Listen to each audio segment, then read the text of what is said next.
Muy buenos días, en nombre de Arpel les quiero dar la bienvenida a esta sexta charla del ciclo de charlas de intercambio de mejores prácticas de Upstream, correspondientes al año 2024, que está organizada por el Comité de Exploración y Producción de Arpel. Para aquellos que no están familiarizados con Arpel, les comento que se trata de una asociación regional de empresas de petróleo, gas y energías renovables que se encuentra presente en todo el ámbito de Latinoamérica y el Caribe. Es una asociación sin fines de lucro que fue creada en 1965 con el objeto de promover la integración, la cooperación y la asistencia recíproca entre empresas del sector y para contribuir de manera activa al crecimiento sostenible y a la excelencia operativa de la industria del gas y el petróleo en la región.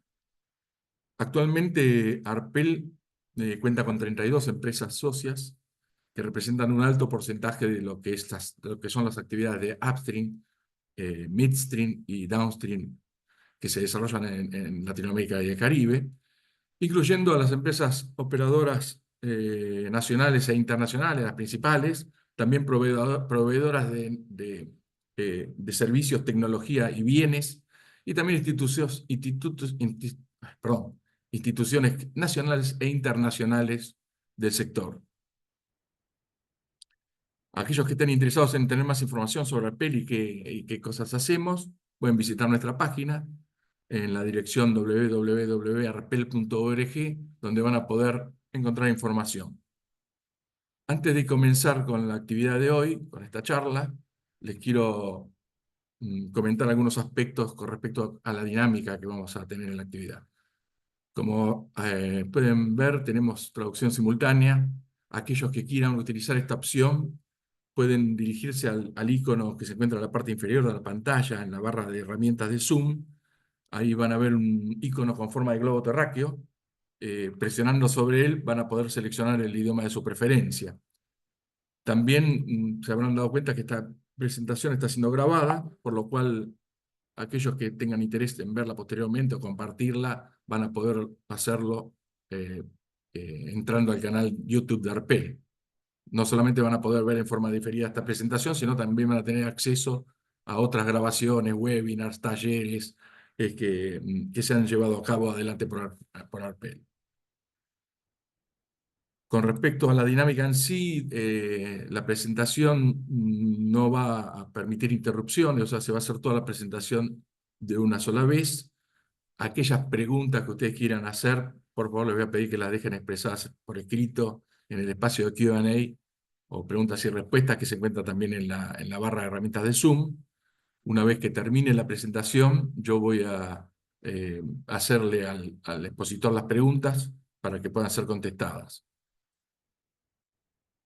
También para finalizar, cuando termine la actividad, se le va a abrir automáticamente una encuesta que es muy corta, son unas 5 preguntas que nos sería muy útil que contestaran para poder orientar los intereses para futuras charlas de este tipo. Ahora sí, entonces vamos a dar comienzo a la actividad que tenemos programada para hoy, cuyo título es Prevención de emergencias mayores en la explotación de campos no convencionales y que va a estar a cargo del ingeniero Héctor Morán de Petroecuador. Héctor Morán es ingeniero de petróleo, egresado de la Universidad Tecnológica de Quito, en Ecuador. Tiene un posgrado con especialidad en petróleo y gas de la Universidad Austral de Buenos Aires. Posee experiencia en la optimización de operaciones de perforación y actualmente se desempeña como especialista en seguridad de procesos de Petroecuador. Estimado Héctor, muchas gracias por el apoyo, por esta charla que nos vas a dar. Bienvenido y te cedo la palabra. Gracias, Pablo, por la apertura, la invitación y también a todos los asistentes, ¿sí? Bueno, vamos avanzando un poco. Básicamente, lo que vamos a compartir estos 40 minutos es en experiencias obtenidas del campo downstream en Petroecuador y investigaciones del área upstream en el Instituto de Energía de la Universidad Austral. También es importante recalcar que Petroecuador no se responsabiliza por la presente información técnica ni constituye una información oficial de la EP Petroecuador. Es un poco de la hoja de vida que Pablo tuvo la gentileza de presentar. Y lo que vamos a ver es la introducción de emergencias mayores, cómo se ancla las emergencias mayores a la seguridad del proceso, los casos reales que hemos tenido, la aplicación ya en sí a campos no convencionales. Básicamente hoy se está aplicando mucho en Argentina, en Estados Unidos, y una filmina acerca de las conclusiones del tema. Bueno, ya para entrar en materia y honor al tiempo, el accidente mayor, como muchos de los participantes conocen, es un suceso inesperado, súbito, y básicamente es algo que me impacta de forma significativa al giro de negocio, ¿no? Puede ser un incendio, una explosión, y también lo relevante de esto es que no solo es un peligro para los trabajadores, sino que también puede afectar a la población aledaña, ¿sí? Entonces, las industrias de hidrocarburos, al manejar químicos altamente peligrosos, eh, básicamente o están expuestas a sufrir accidentes mayores. Y dentro de esto aparece la gestión de seguridad de proceso como un mecanismo o un sistema que previene las emergencias mayores, pero tocando varias aristas, no solo la parte de seguridad industrial, sino que la parte operativa, la parte de integridad mecánica, la parte de ingeniería de procesos, lo cual me permite prevenir emergencias que pueden afectar gravemente a la industria e incluso a la población que se encuentra cercana a la industria. Los pilares, hoy en día, pues, mucho se habla de seguridad de proceso. eh, los pilares de esta seguridad están basados en la reducción de incidentes operativos, ¿sí? Y también una buena gestión de incidentes. La reducción de incidentes tiene que ver con la capacitación, procedimientos operativos, manejo de contratistas, integridad mecánica, permisos de trabajo, información de seguridad de proceso, y la gestión de incidentes tiene que ver con la investigación de incidentes y la planificación y respuesta a emergencia. Esto se complementa con la implementación del sistema y con el control del sistema mediante auditorías, revisiones previo arranque y gestión del cambio, conocidas como GDM. Todo esto va a impactar o va a prevenir o va a impactar fuertemente que haya accidentes o emergencias mayores, explosiones, muertes o incluso contaminación de fuentes de agua dulce. Si nos vamos al giro de negocio, sea una refinería, sea de upstream, lo que es perforación, producción, hay varios actores, varios agentes interesados, los stakeholders, que se habla en inglés, eh, y no podemos dejar afuera de estos actores a las empresas de reaseguros de riesgo. Y para entender esto hay que ver cómo analizan los impactos estas empresas de reaseguros. Las empresas de reaseguros analizan los impactos desde el punto de vista económico, ambiental e incluso, sea un poco más allá, geopolítico, la sociedad y tecnológico. Dentro de eso, el impacto o el cambio climático es uno de las preocupaciones de las empresas de reaseguros. ¿Por qué? Porque por lo general la industria usa altas cantidades de agua para enfriar los equipos, para fracturar, hacer lo que es el fracking. Entonces, si tengo un cambio climático severo, esta fuente de materia prima va a disminuir y va a impactar el giro de negocio. De la misma forma, tenemos lo que es la desinformación. La política también impacta fuertemente a la gestión de empresas públicas y privadas. Eh, el costo de vida, que tiene que ver más que todo con la participación de los empleados en las industrias. Y hoy en día algo impresionante es que los ataques cibernéticos ocupan un puesto importante y se le pone en el orden de una emergencia mayor e incluso en el orden de un incendio o explosión. Entonces, hemos visto cómo esta área cibernética hoy en día está más expuesto por la globalización y por las diferentes tecnologías que implementamos en nuestra industria, por lo cual las empresas reaseguradoras le dan una connotación importante también a la parte de seguridad cibernética o la ciberseguridad, ¿no? Incluso Arpel es líder en este tipo de capacitaciones y eventos. Ahora, si analizo los riesgos globales como una empresa reaseguradora, eh, lo puedo extrapolar a 10 años o lo puedo hacer a corto plazo como a 2 años. Y dentro de este informe que emite el Foro Económico Mundial, veo una preocupación importante como la mala información o la desinformación en cuanto a la opinión pública del giro de negocio. Eso lo hemos visto, por ejemplo, en Ecuador con el campo ITT, de cómo un lobby o una desinformación puede impactar tanto desde el punto de vista social que se pueda llegar a cerrar un campo que produce 50.000 barriles por día. También los cambios climáticos también son importantes para la industria energética. Hoy en día lo vive Latinoamérica, especialmente la parte del norte, Colombia, Ecuador. Eh, ¿Por qué? Porque estos eventos climáticos, básicamente, como se conoce, el estiaje, me disminuye los caudales de agua en las cuencas hidrográficas, lo cual impacta a hidroeléctricas y todo lo que conlleva la generación de energía. Y si me voy a largo plazo, ¿sí? Bueno, podemos hablar muchos otros problemas que preocupa, la ciberseguridad, la polarización de la sociedad, el tema de conflictos armados, la inseguridad que cada vez está más latente en Latinoamérica, los problemas económicos, la inflación, la migración, recesiones económicas e incluso la contaminación ambiental, son problemas que están latentes en Latinoamérica y en América, podemos decirlo también, lo cual hemos visto que impacta el giro de negocio de las grandes empresas petroleras y energéticas del sector. Si me voy a largo plazo, podemos ver cómo hay otros eventos importantes desde el punto de vista ambiental a 10 años que me van a impactar en mis empresas y van a llevar a que haya una transición energética en muchos países ordenada y en otros países apresurada. Los cambios climáticos, ¿sí? Los cambios importantes climáticos o geológicos de la Tierra, que básicamente es por la afectación del hombre, por la intrusión de la mano del hombre, las pérdidas de biodiversidad y ecosistemas y la reducción cada vez más, ¿sí? De los recursos naturales, ¿sí? Y podemos saltarnos un poco más a otras industrias que están cercanas al sector, como minería y otras industrias que también se ven impactadas, o podemos decir que los riesgos globales impactan a todos los tipos de industrias, pero más que todo al tema de la energía, petróleo y gas. En este contexto, nos pasamos, bueno, netamente ya a Petroecuador, hablando ya de esta zona de la región, en este contexto de riesgos, problemas, de lo que analizan las empresas de reaseguros.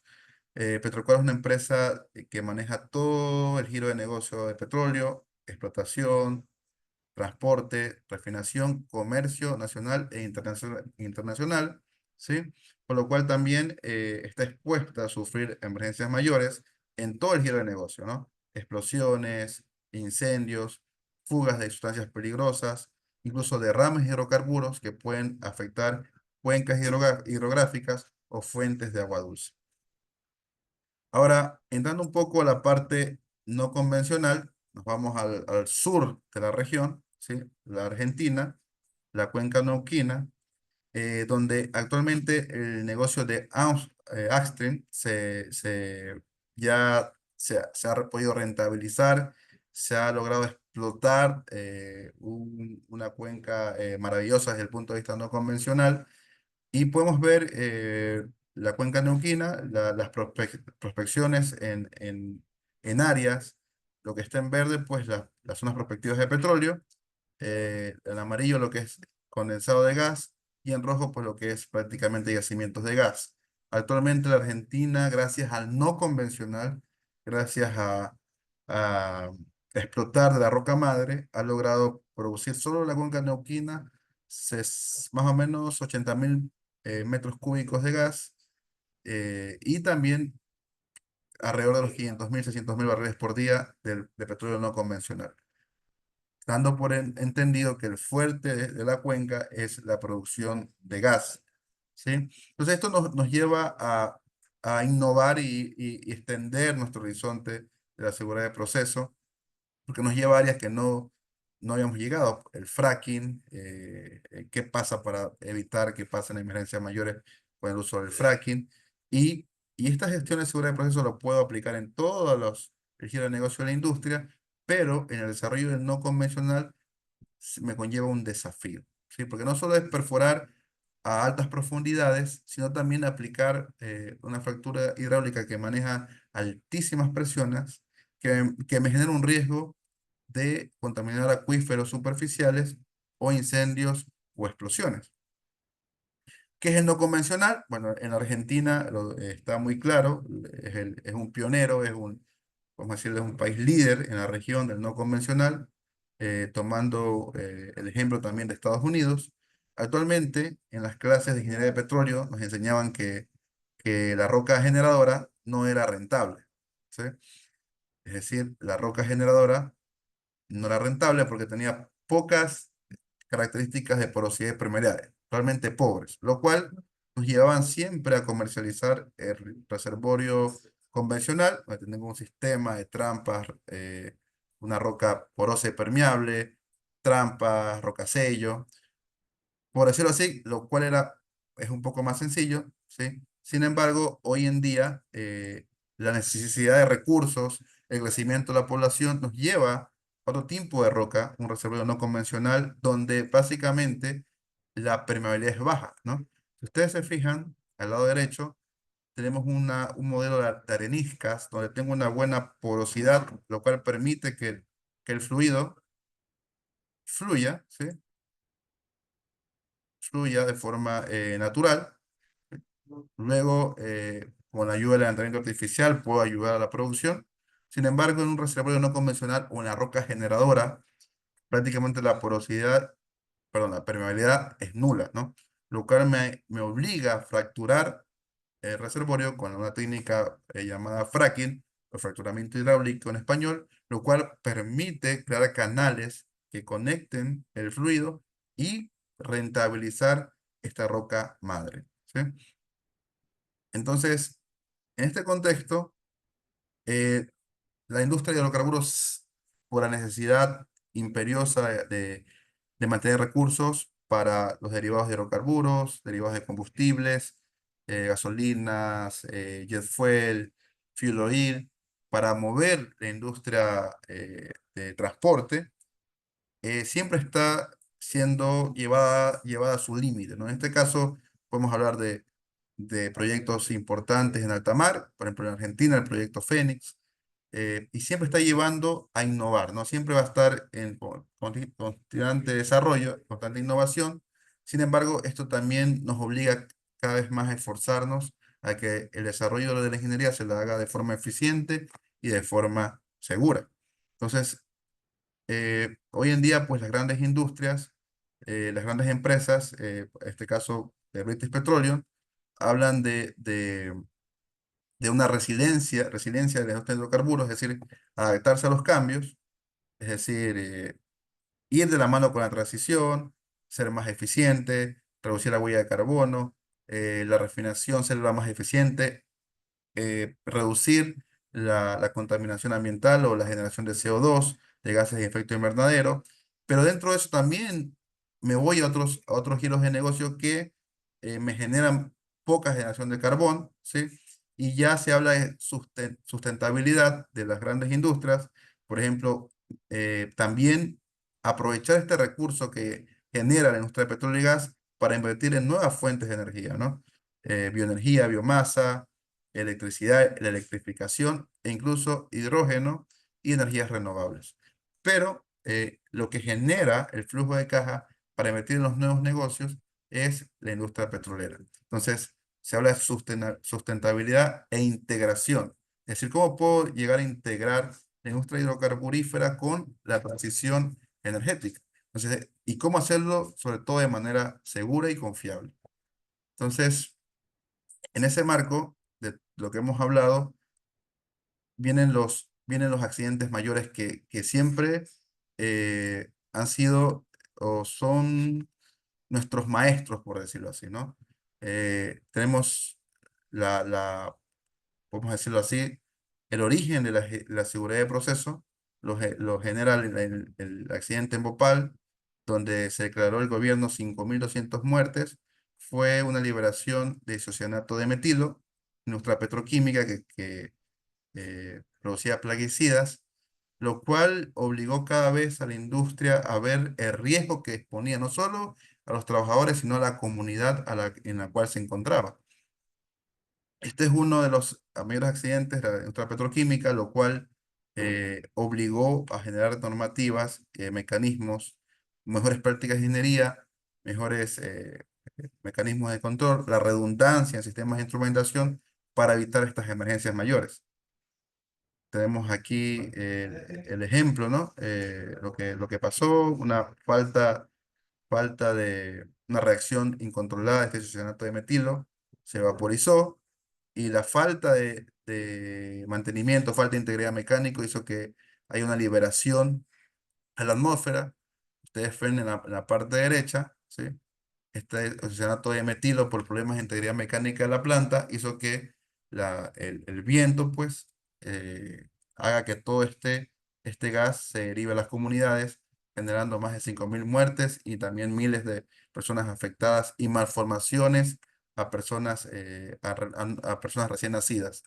Entonces, esto ha llevado a la industria a concientizar el riesgo y a invertir para reducir y prevenir el riesgo. ¿Sí? Eh, Básicamente las causas raíces, falta de integridad mecánica de este complejo, falta de regulaciones en India en ese momento y un plan de emergencia inadecuado para el giro de negocio. Vemos lo que tenemos más latente, el accidente de Macondo, 11 muertes y 7 heridos, pérdidas importantes económicas para Transocean, que es la empresa líder de prestación de taladros, más que todo plataformas en alta mar, y un impacto importante a la British Petroleum, lo cual obviamente impacta en las acciones, impacta en la imagen pública. eh, eh, Juzgados en Estados Unidos acerca de homicidios no culposos a los trabajadores de la empresa operadora. Entonces, estos accidentes, por más dolorosos que sean, son nuestros maestros de la importancia de prevenir, de invertir en la seguridad, en la prevención de riesgos, en la gestión de seguridad de procesos. Entonces, en este accidente se detectaron varios problemas, tomando como referencia algún informe de Estados Unidos, de la Agencia de Investigación de Estados Unidos y también del IAPG, Instituto Argentino de Petróleo y Gas.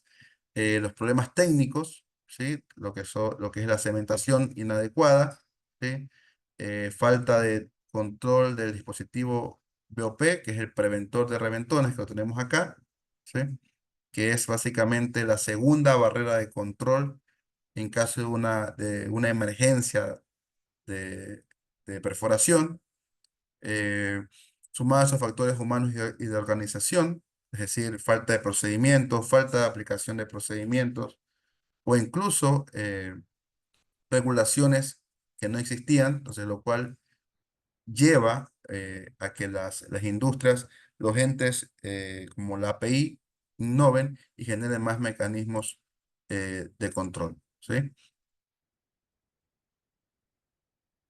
Bueno, en sí, la seguridad de proceso, tenemos varios ítems: percepción de empleados, análisis de riesgos, procedimientos operativos, ¿sí? Revisión previo a arranques, investigación de incidentes, planificación de respuesta de emergencia y contingencia. Entonces, todo esto, muchas veces nuestra organización lo maneja, pero no lo hace de forma integrada. Entonces, integrar estos procesos en un sistema de gestión ese reto para que las industrias impacten en las emergencias mayores.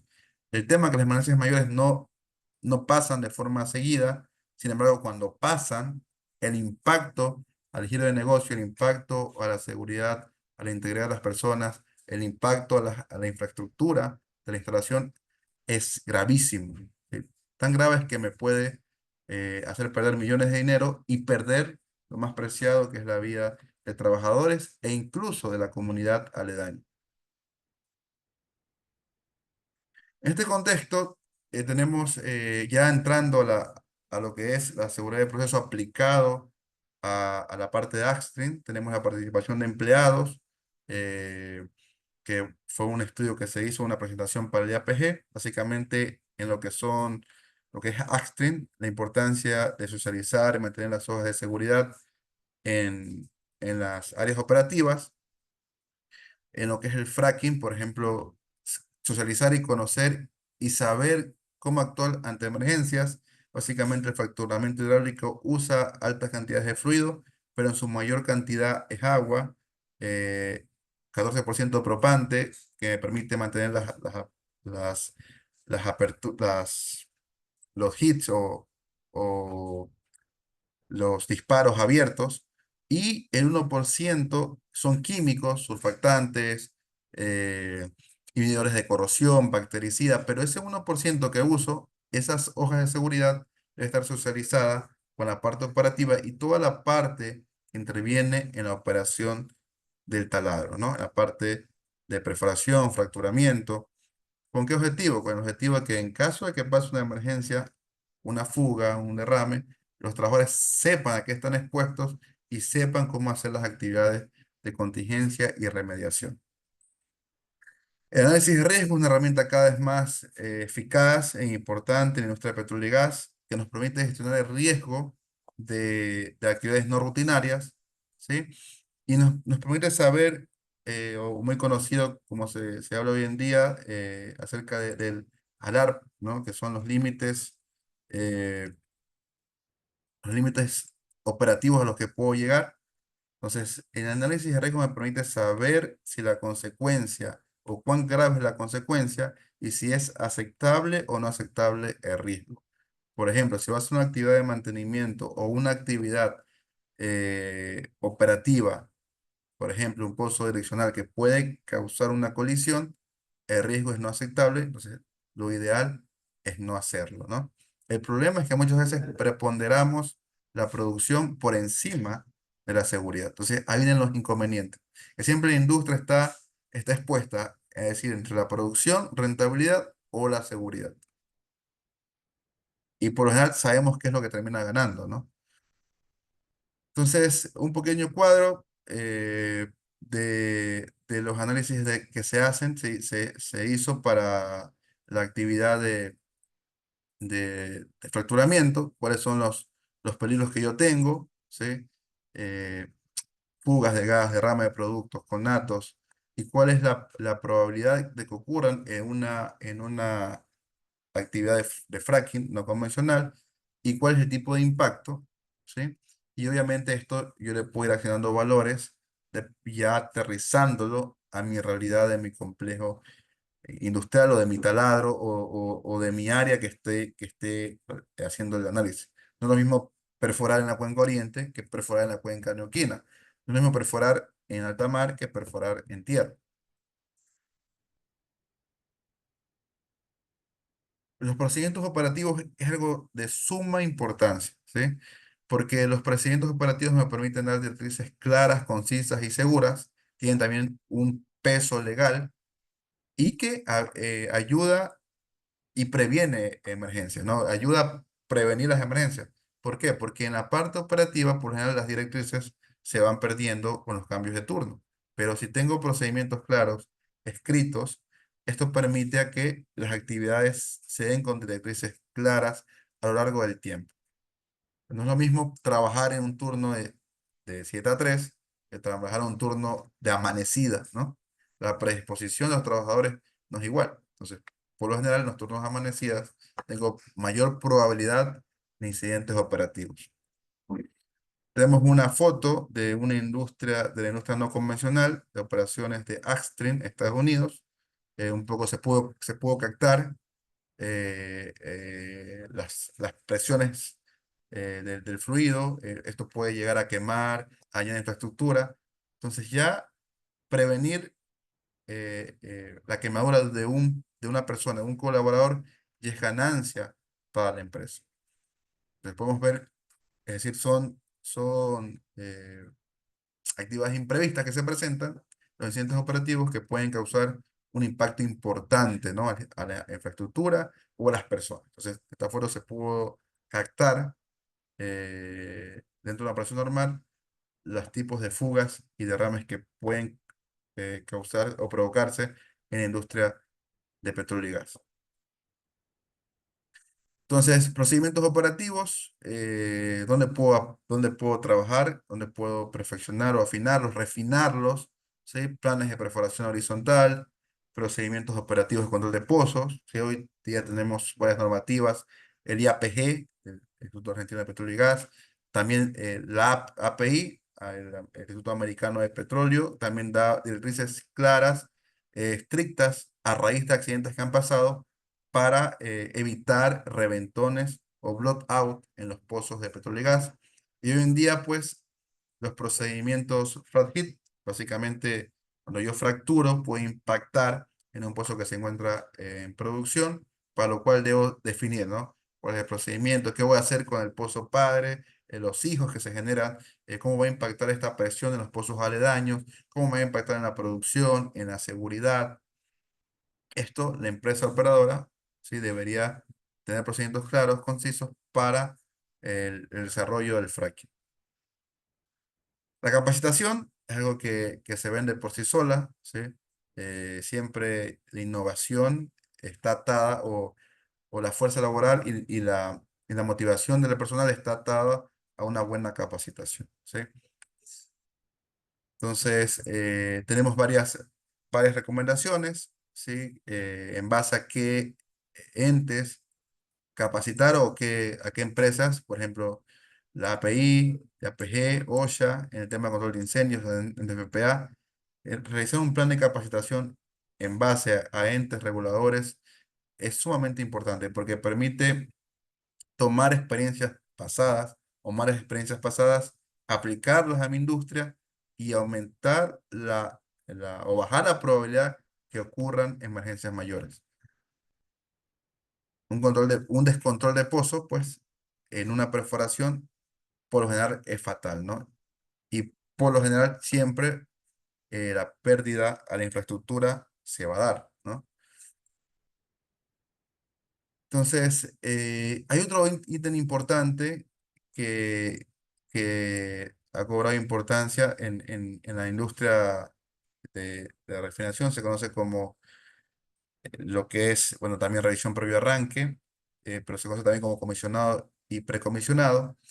En la perforación vimos cómo el caso de Macondo, la siguiente que pasó en el Golfo de México, dio ciertas observaciones, ciertas directrices por parte del API y cómo impacta la falta de mantenimiento, la falta de inspección, un mantenimiento adecuado de los equipos de emergencia, los equipos de control y podemos ver la consecuencia de la falta de inversión en la integridad mecánica en los grandes accidentes en la industria. Entonces, en el caso de Macondo, falta de los instrumentos electrónicos para cerrar el POP fue uno de los causales que no se pueda cerrar el pozo, ¿no? Entonces, la revisión previo a arrancar el proyecto, previo a arrancar las operaciones críticas, perforación, fracking, me permiten mejorar la tasa de éxito del proyecto, ¿no?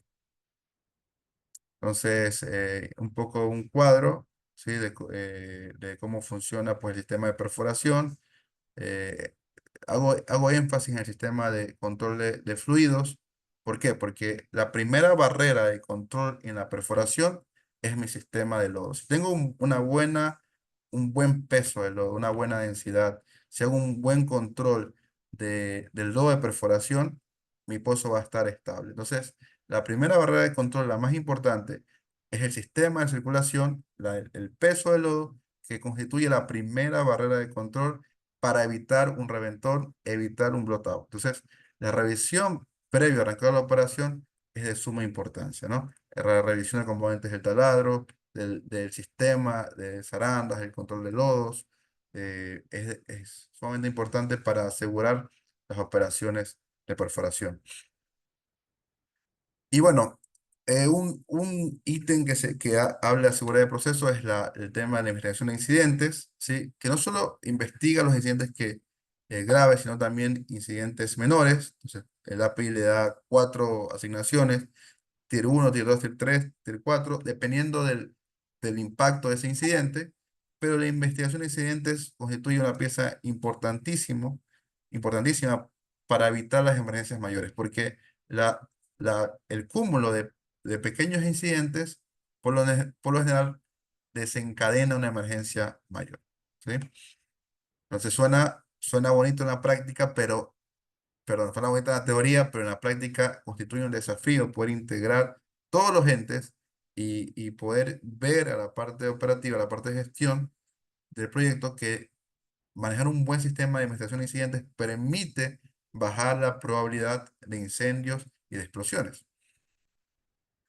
Entonces, la API me asigna cuatro categorías y lo hace en base a parámetros ya preestablecidos, liberación de químicos peligrosos, cuánto fue la cantidad de barriles que derramé, y en base a eso, pues asigna el nivel uno los eventos catastróficos que causaron emergencias mayores, por ejemplo, un derrame que haya contaminado un río, es un evento catastrófico, hasta consecuencias menores que tienen que ver con las disciplinas operativas que se investigan y se toman acciones correctivas para que no vuelvan a ocurrir, ¿no?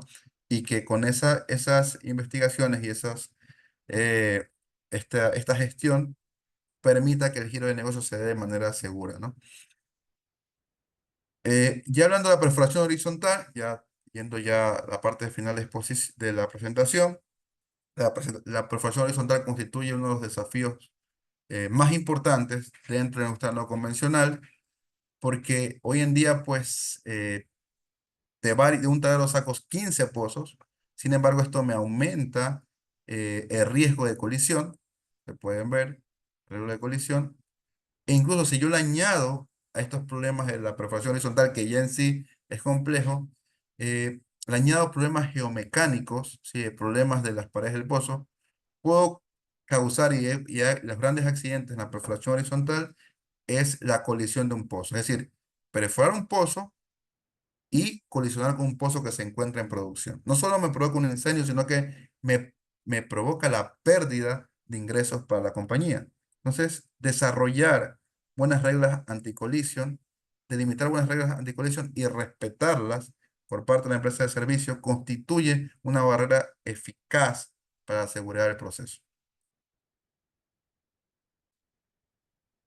De la misma forma, si yo hoy en día pues salió un trabajo reciente el IAPG acerca de manejar, hacer una gestión de la integridad del pozo, es decir, de la perforación, acondicionamiento y cualquier tipo de operaciones que yo haga con wireline o con tubing o equipos de bombeo, manejar un buen sistema de integridad del pozo donde yo maneje los límites de presión en el cabezal, los límites de diseño y operativo, me permite evitar contaminación de acuíferos superficiales, fugas de hidrocarburos, fugas de gas, conatos de incendio o incluso explosiones. Entonces, un buen sistema de gestión de la integridad del pozo, cuando se encuentra en producción, perforando, o el tipo de operación que vaya a realizar, me baja de forma importante los accidentes que ocurren en la industria upstream, en la parte de perforación y producción. Entonces, hoy en día, pues, el reto es mayor, ¿sí? Ustedes se fijan, y un pozo cementado, ¿sí? La cementación es una de las barreras ya importantes cuando está ya produciendo, e incluso también la perforación. Y si ustedes se fijan un poco más, tengo varios canales donde se puede fugar el producto, es decir, hidrocarburos. Entonces, se dio se hizo un lobby hace tiempo atrás en Estados Unidos acerca del fracking, dando a entender que el fracking contaminaba fuentes de agua dulce. Sin embargo, una buena cementación con casing de una integridad mecánica correcta hace que la seguridad del pozo sea excepcional, sea prácticamente, no digo perfecta, pero casi perfecta. Ahora se introduce un desafío a la parte no convencional, que son los flat hit, que es decir, cómo me impacta el fracturamiento a pozos que se encuentran en producción y cómo delimitar esos rangos de presión. Entonces, hoy en día, bueno, se puede ver un estudio que se hizo en Argentina por YPF, donde cómo manejaban las gestiones, la gestión integral del pozo en base a las presiones de los cabezales, y cuando tenía alteraciones de las presiones de los cabezales, iba e intervenía el pozo con la finalidad de atacar sobre la prevención. Es decir, si tengo un exceso de presión, iba a intervenir el pozo y veía cuál era el problema. Por ejemplo, falta de cementación, problema de un empaque o un equipo de subsuelo. Entonces, manejando un sistema de presiones de cabezales de pozo, las presiones operativas y las presiones de diseño, constituye también una barrera importantísima y eficaz para la seguridad del fracturamiento hidráulico. Entonces, no solo tengo que atacar en la perforación, sino también en la producción. Y hoy en día el fracking va a constituir un desafío porque el fracking me permite rentabilizar la producción, pero asimismo tengo que controlar los riesgos que se producen del fracking. Por ejemplo, una buena gestión de los fluidos, la reinyección, una buena disposición final de los fluidos, lo cual me permite rentabilizar el negocio del no convencional y también hacerlo de forma segura, que es lo que busca las industrias de petróleo y gas.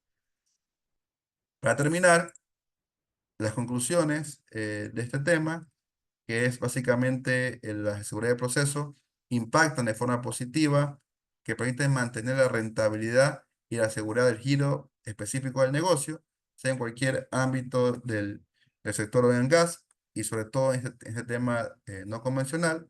Si yo aplico la seguridad de proceso en perforación, producción, transporte, refinación, comercialización, me va a ayudar a, a impactar y a mejorar el giro del negocio, sobre todo en la rentabilidad y en la seguridad. En el tema de no convencional, hoy en día el flat heat constituye un reto importante debido a que puede impactar sobre los límites de presiones operativas en el espacio anular, suscitando emergencias mayores. Y la inversión en sistemas de seguridad de proceso alineado a la producción previene pérdidas económicas a las empresas por daños de integridad de equipos, emergencias fatales y demandas ambientales por derrames de hidrocarburos. Entonces, bueno, también quería agradecer, sí, obviamente a Petroecuador, que es la empresa que permite que se dé, es la empresa líder de hidrocarburos en Ecuador, que maneja todas las áreas, y agradecer también por esta empresa, ¿no? Y este puesto de trabajo a mí y a mis colegas, que también aprendo muchos de ellos. A la Universidad Austral, que es parte de la investigación que se está haciendo con ellos, abierto las puertas. También a la IPUDVA, ¿no? Que está el doctor Luis, la doctora Silvia, que también han permitido poder desarrollar y darme las nociones, el conocimiento del no convencional. Eh, Obviamente a la Universidad Alma Mater, a la UTE de Ecuador, a Baker Hughes, porque mucha información, mucha parte de optimización de perforación se la tuvo en su tiempo en Baker, al IAPG también, y sobre todo también al Alpel por proponer y desarrollar estos espacios de trabajo que creo que ayudan a desarrollar el know-how del negocio, el conocimiento, el entendimiento del negocio, para hacerlo de forma segura y rentable, ¿no? Y bueno, muchas gracias. Un poco un proverbio: de las escorias de la plata y salta una joya preciosa al fundidor. Pues se aplica en todos los ámbitos, ¿no? Personal, laboral, cuando muchas veces pasamos por pruebas en nuestra vida, pero esas pruebas creo que nos refinan y nos hacen hacer mejores personas. Y esa joya preciosa está a manos del fundidor, que es nuestro maestro, que es el creador de todas las cosas. Así que agradecerles a cada uno de ustedes por su atención. Muchas gracias a todos. Bueno, muchas gracias, Héctor, por la presentación. Bueno, ahora vamos a abrir entonces un espacio de preguntas y respuestas. Tengo algunas preguntas acá eh, en el espacio escritas. Los que quieran hacer más preguntas también pueden hacerlo en este momento. Bueno, a ver, arranco con la primera, la hace Marco Cisneros y pregunta si existe alguna legislación normativa para la gestión de seguridad de procesos en Ecuador. Bueno, realmente en Ecuador, a diferencia de los países cercanos, no hay una normativa legal, pero como reglamento interno, hablando de Constitución de Ecuador. Sin embargo, la industria sí toma las buenas prácticas de ingeniería. Entonces, estas normativas de seguridad de procesos se toman como buenas prácticas de ingeniería aceptadas a nivel mundial para hacer recomendaciones y motivar ciertos proyectos. ¿Sí? Bien. Y según tu experiencia, Héctor, Ujú. ¿cómo, cómo implementarías un sistema de seguridad de proceso en una empresa que está empezando con el tema? Bueno, no, creo que me falta experiencia para eso, pero lo que tenemos que hacer es alinearlo a la alta dirección, ¿sí? Y que la alta dirección analice las aristas, es decir, qué áreas llevan los puntos de seguridad de proceso, y en base a eso pedir información, y en base a esa información que se recabe, saber los recursos que se requieren para implementarlo, ¿sí? Porque muchas cosas para implementarlo requiere recursos. Entonces, una vez definidos los recursos, creo que se podría, en un tiempo prudente, en un proyecto, implementarlo, dependiendo del análisis, 3, 4 años, pero todo está atado a los recursos que se requieren.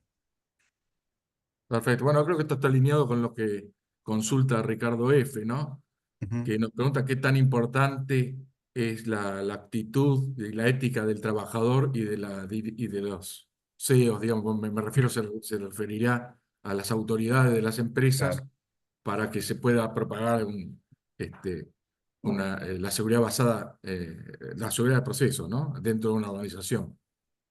Sí, sí, sí, sí, totalmente de acuerdo, Pablo. Ese es, bueno, vamos a hablar tranquilos los CEO, porque realmente tienen una carga pesada y, bueno, muchas veces nosotros en nuestro puesto no vemos la carga que tienen, pero es una carga sumamente pesada y a veces tal vez la falta de un brazo de gestión no permiten que tomen decisiones sobre esto, pero estoy seguro que todos los CEOs hacen lo mejor posible para rentabilizar sus negocios, invertir en lugares apropiados y obviamente hacerlo de forma segura, ¿no?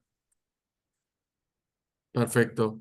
Acá, a ver, voy a saltar algunas, después vuelvo para dar un orden a las preguntas. Pero acá pregunta Wilson Osvaldo Arroyo Tonato sobre las válvulas de seguridad de pozos, las tipo mariposa, ¿aún se mantienen? Bueno, desconozco ese tipo, ese nivel de detalle, ¿no? Pero lo que sí es los BOP, los preventores reventones, hoy en día cada vez se está innovando, incluso, por decirlo así, producto de ese accidente en el Golfo de México, la API se puso más estricto en el tema de presiones que deben soportar, en el tema de las pruebas, en el tema del número de inspecciones que se deben hacer de forma anual. Entonces, sí se ha hecho, digamos, gracias, no, por decirlo así, gracias a los accidentes, se ha mejorado y se ha puesto más severas las recomendaciones del API para evitar estas emergencias, ¿no? Entonces, pero a nivel de detalle desconozco, pero de seguro que los accidentes, pues, como hizo el API, desarrolló y hizo que estos entes reguladores, porque si usted ve el informe del Cuerpo de Investigación de Estados Unidos, recomienda o indica que muchos de los problemas es que había un vacío en las regulaciones. Entonces viene el API en base a ese accidente y formula recomendaciones en sus normativas para que las empresas lo apliquen. ¿Sí? De acuerdo. Tengo una pregunta de Rubén Ceballos que te pregunta, ¿cuál es el avance de la normativa y el desarrollo de negocios de exploración y explotación de yacimientos no convencionales en Ecuador? Bueno, realmente en Ecuador se está haciendo investigaciones. Se han hecho, bueno, la lleva la gerencia de optimización. Tengo un amigo ahí, Jorge Luis Bravo, que también me ha abierto las puertas, pero no, realmente solo están estudios, porque ni siquiera se ha perforado un pozo para ver si es rentable. Entonces, creo que en Ecuador nos queda un largo camino por recorrer, sobre todo ver las reservas que tenemos y analizar la prefactibilidad para ver si eso es rentable, ¿no? Entonces, sí nos queda un largo camino que recorrer y cuando veamos si es rentable o no, creo que ahí se va a desarrollar normativas. Bien. Bueno, acá tengo más que una pregunta, pero es una sugerencia para futuras charlas de Wilson Osvaldo Arroyo Tonato, que nos pregunta si que le gustaría que se toquen temas de inyección de químicos en pozos extractores. Me parece una Buen propuesta tema. interesante, la vamos a tener en cuenta. Poner, te pediría también que lo pongas en la encuesta que va a salir al final, así no se nos pierde. Excelente. Después, bueno, Ricardo F. me pregunta, bueno, si es necesario hacer análisis HAZOF y si es necesario aplicarlo. Claro, a ver, el HAZOT es sumamente importante, ¿no? De hecho, las recomendaciones cuando viene una reasegurar de riesgos para asegurar su inversión, por decirlo así, te recomienda que todos tus procesos tengan HAZOP y en base a ese HAZOP tomar correctivos. Entonces, el HAZOP es una herramienta de suma importancia para cualquier empresa operadora de refinación, transporte. Sin embargo, por el tiempo y los recursos que demanda, lo ideal es contratar este servicio. Es decir, que lo haga una empresa tercera, porque demanda mucho tiempo, muchos recursos, por lo cual la gente de planta a veces no tiene el tiempo, pero sí se lo puede aplicar mediante una consultoría y obviamente pues las recomendaciones hay que aplicarlas y de seguro que sí, que es de suma importancia desde el punto de vista operativo, de seguridad operativa e incluso es de aprendizaje para la gente operativa de los eventos que pueden pasar, ¿no? Porque en mi experiencia en la parte operativa hay eventos que no estamos preparados, ¿sí? ¿Qué hacemos ante un desastre natural? ¿Sí? ¿Qué Claro. hacemos ante un incendio? Entonces, el HAZOP te da todo ese tipo de escenarios y te permite tomar correctivos. Así que de seguro que es de suma importancia el HAZOP, ¿no? Bien. Tengo una pregunta de Franklin Sánchez Castro. Dice, en el incendio en pozos de gas, ¿qué agente extintor se utiliza? ¿Sería el púrpura acá o siguen las espumas teniendo en cuenta que los PFAS son contaminantes, los FAS son contaminantes? Bueno, hoy en día se está haciendo bastantes cambios. Creo que la púrpura acá ya no se aplica mucho. Ahora son AR triple F, que son más amigables con el medio ambiente, que son menos corrosivas. Ya depende mucho de cada empresa, ¿no? Por ejemplo, en Petroecuador tenemos acá AR triple F. También depende el tipo de autobomba que se mantenga. Hay otras que son por decirlo así, más nuevas. Entonces, por lo general ya depende de cada centro industrial, ¿no? Bueno, tengo una pregunta más de Jorge Alvarado. Bueno, te agradece por la presentación y te Sí. pregunta, eh, fusionar recomendaciones, lo que se tiene en una empresa como seguridad industrial con las nuevas teorías en seguridad en procesos, nuevas teorías y tecnología de equipos. No, no sé si se entiende la pregunta. Ah, Yo, fusionar. ¿Cómo se puede fusionar?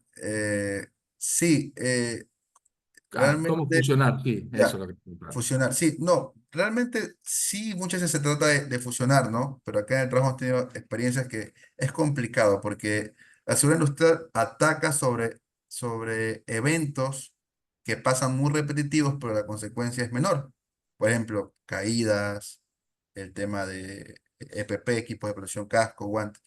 Pero la seguridad del proceso ataca sobre eventos que no son comunes, ¿sí? Y cuando pasan, son muy graves. Entonces, no es recomendable fusionar porque no se hace ni lo uno ni lo otro. Porque termina siendo más seguridad industrial que seguridad de proceso. Muchas veces es lo que me pasa a mí.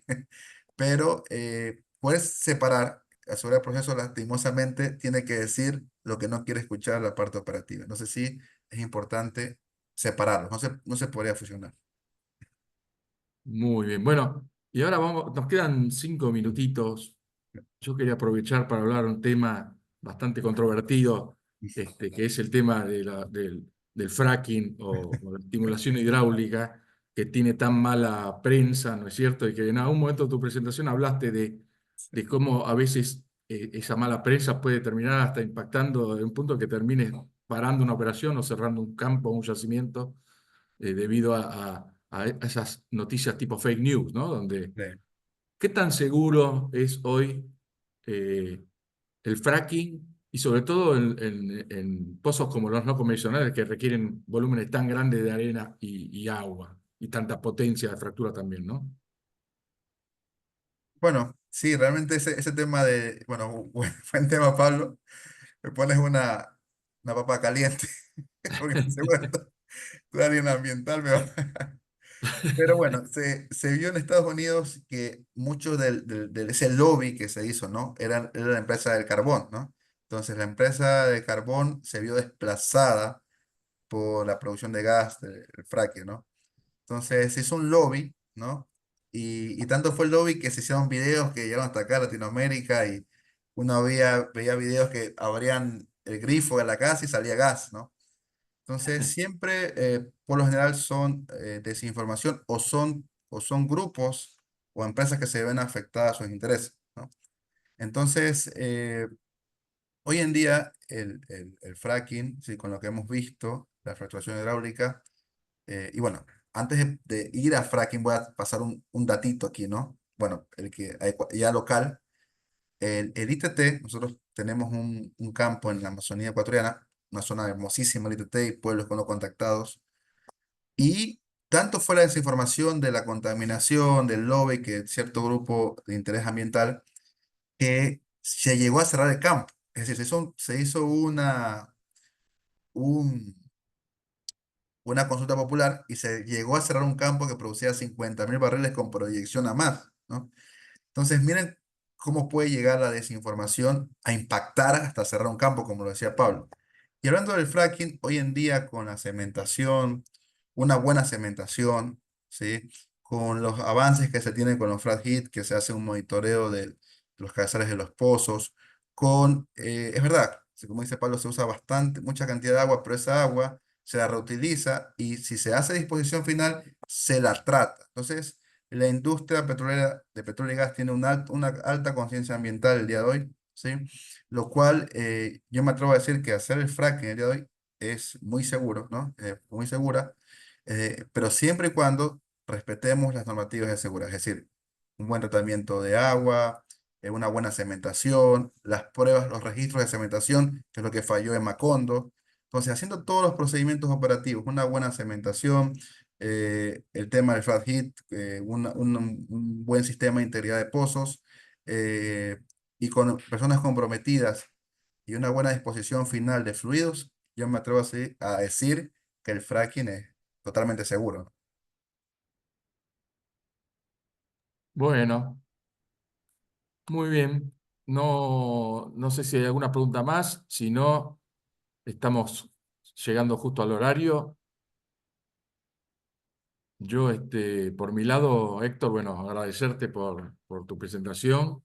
Hubo varias felicitaciones, varios agradecimientos en las preguntas. No los pude hacer todos, pero quiero que lo sepas. Y bueno, agradecerte por la presentación, agradecerle a Pepe Trocuador también por haber permitido que presentes hoy aquí.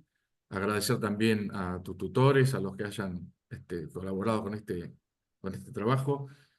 No me quiero olvidar tampoco de Verónica, nuestra persona en Arpel que se encarga de organizar todos estos eventos para que puedan salir al aire, y también de nuestra traductora Matilde. Y bueno, quedamos acá, te agradezco nuevamente y nos estamos viendo. Agradecido, Pablo, siempre a la orden y muchas gracias a la Arpel y a todos ustedes por este evento, esta apertura. Muy agradecido. Muchas gracias.